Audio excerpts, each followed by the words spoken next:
Oke, masuk ke pendahuluan mindset awal, trik jualan laris bisnis kuliner. Ya, mindset menentukan target market. Jadi aku jelaskan dulu di video ini kita belum masuk ke cara menentukan target marketnya. Kita baru masuk ke mindsetnya dulu. Jadi waktu kawan-kawan nanti waktu memilih target market mana yang pas buat saya, buat produk kuliner saya, itu udah nggak bingung-bingung lagi. Karena banyak orang kalau disuruh, ayo pilih, tentukan target market, bingung semuanya. Bang, produkku kan bisa dimakan sama semua orang. Anak 5 tahun makan, yang 12 tahun makan, yang 25 tahun makan, yang 35 tahun makan, yang sampai 70 tahun pun bisa makan, Bang. Iya, memang betul. Semua produk Anda bisa dimakan dari bayi sampai orang tua. Tapi nggak semua kan mau beli. Benar ya? Nah, lalu gimana sih, Bang, caranya? Itu dia. Ini yang mau kita bahas. Mindsetnya dulu. Mindset awalnya dulu. Oke ya, kita masuk ke materi pertama. Nah, dalam menentukan target market, Anda harus selalu fokus ke orang yang punya 3 kriteria ini. Ya, yang pertama orang yang mau beli, yang kedua orang yang mampu beli, dan yang ketiga orang yang jadi si pengambil keputusan. Nah, perlu diingat, orang yang mau beli belum tentu mampu beli. Orang yang mampu beli belum tentu mau beli. Orang yang mau beli dan mampu beli, mereka belum tentu jadi si pengambil keputusan. Contohnya gimana? Ini dia contoh penjelasannya. Anda jual produk kuliner es krim ke anak usia 5 tahun. Lalu karena Anda tunjukkan nikmatnya makan es krim tersebut, maka anak 5 tahun tadi ya jadi kepengen banget makan es krim Anda. Maka si anak 5 tahun itu termasuk kriteria yang pertama. Orang yang mau beli. Paham? Oke, selanjutnya. Tapi anak 5 tahun itu nggak punya uang untuk beli es krimnya. Berarti dia tidak termasuk kriteria yang kedua. Kriteria yang kedua, orang yang mampu beli. Dia nggak termasuk itu. Berarti dia nggak mampu beli. Ya, silang merah. Oke. Selanjutnya. Lalu anak yang 5 tahun tadi minta ke mamanya supaya dibelikan es krim. Tapi mamanya nggak mau beli es krim itu untuk anaknya. Karena apa? Karena anaknya lagi pilek katanya. Berarti anak 5 tahun tadi juga tidak termasuk yang ketiga. Ya, orang yang jadi si pengambil keputusan. Silang merah. Dia tidak mengambil keputusan. Tidak bisa. Maka kesimpulannya anak 5 tahun itu tidak bisa dijadikan target market karena tidak memenuhi 3 kriteria yang kita sebutkan tadi. Mau, mampu, dan pengambil keputusan. Begitu dia. Oke. Lalu siapa yang bisa dijadikan target market es krim tadi? Ya justru itu yang perlu kita cari tahu dan kita tentukan. Kira-kira nih, siapa yang memenuhi 3 kriteria target market itu? Yang mau, yang mampu, dan yang menjadi pengambil keputusan. Ya, oke, dalam hal ini Anda coba list.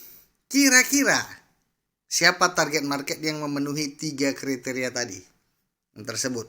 Nah, di sini aku ada bikin beberapa yang menurutku pribadi orang yang masuk 3 kriteria itu. Ya, yang pertama, anak sekolah yang punya uang jajan cukup besar yang suka makan es krim. Make sense? Ya, kenapa anak sekolah yang punya uang jajan cukup besar? Karena memang anak sekolah bisa makan es krim. Ya, kemungkinan anak sekolah itu mau. Terus uang jajannya cukup besar, dia mampu, dan dia suka makan es krim. Berarti kalau dia udah kepengen, dia mampu, yang dia mau, dia mampu, dia ya terserah dia aja, dia jadi pengambil keputusan mau beli atau enggak. Paham ya? Itu contoh satunya. Nah, oke, yang contoh yang kedua, orang dewasa yang sudah kerja yang suka makan es krim.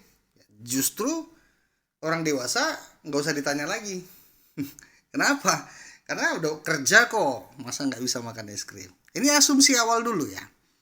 Oke, yang ketiga, orang tua yang punya anak sehat yang suka makan es krim.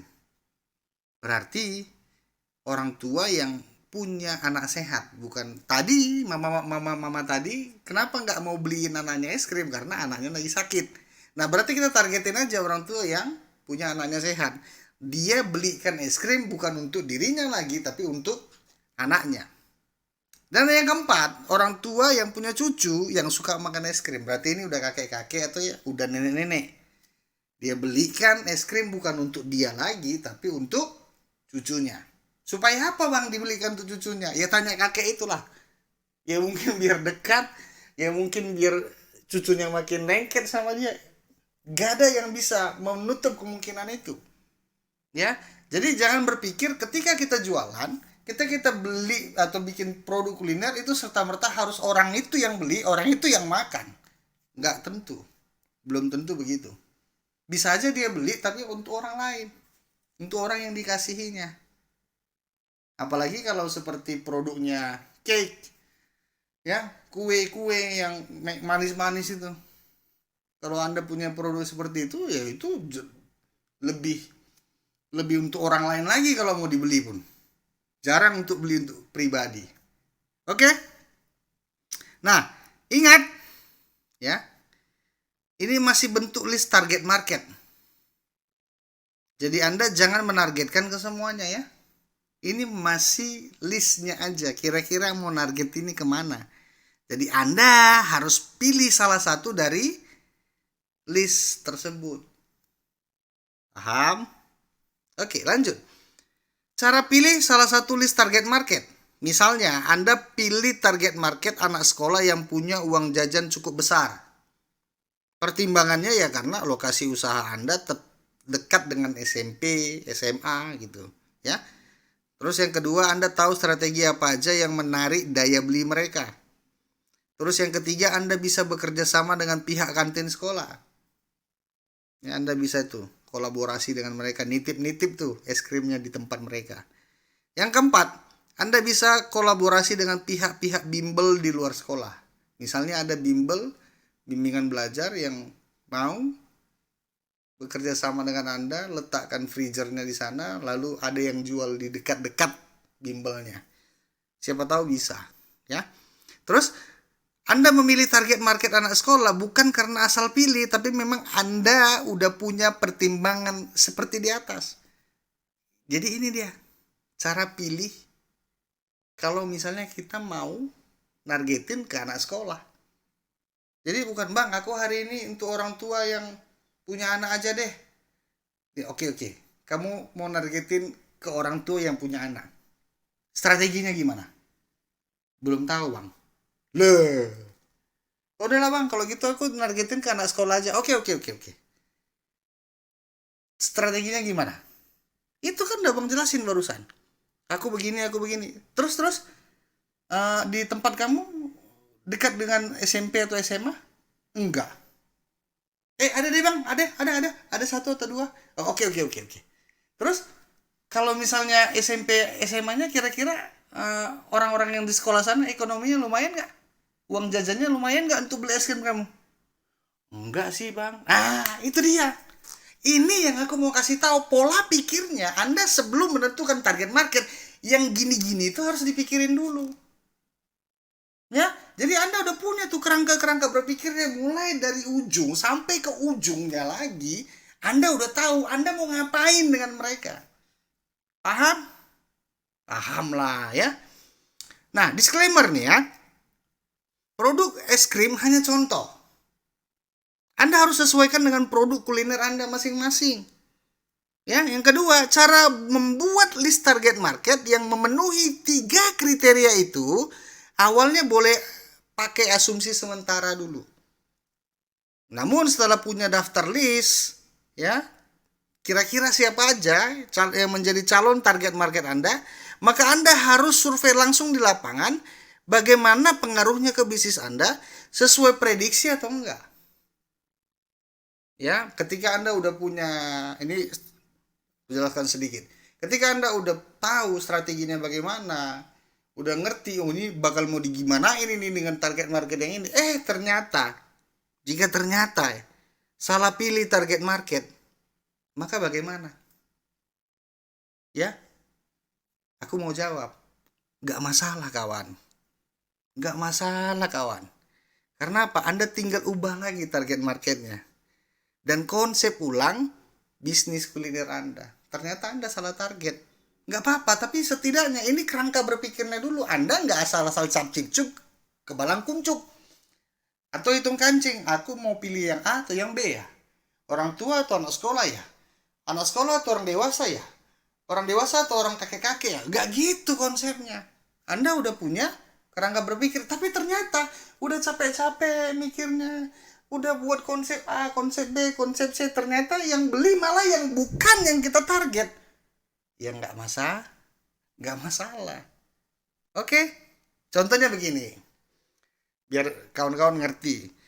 Di awal menentukan target market dengan 3 kriteria, mau, mampu, dan menjadi pengambil keputusan.